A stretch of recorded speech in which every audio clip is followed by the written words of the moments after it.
చాలా తెల్లగా అవ్వడానికి అండ్ చాలా వైటనింగ్ రిలేటెడ్ క్రీమ్స్ కానీ ఫేస్ వాష్ కానీ సిరమ్స్ కానీ ఇవన్నీ చాలా ఎక్కువగా యూస్ చేస్తున్నారు. అంటే వాళ్ళు చాలా హెల్దీ స్కిన్ కోసం అండ్ తను తెల్లగా అవ్వడం కోసం కూడా.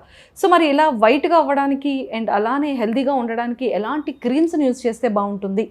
మనకి ప్రోడక్ట్స్ అంటే నా దగ్గరికి కూడా ఇలాంటి క్లయింట్సే వస్తూ ఉంటారు.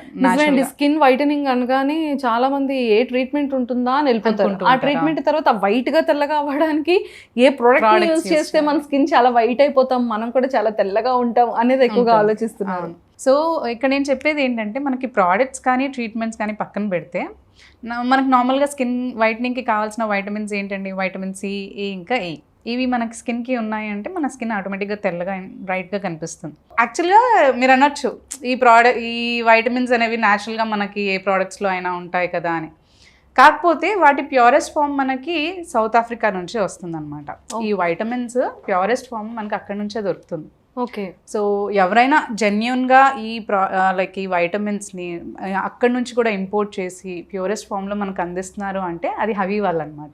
ఓకే. సో హవీ ఫేస్ వాష్ ఇంకా ఫేస్ సెరమ్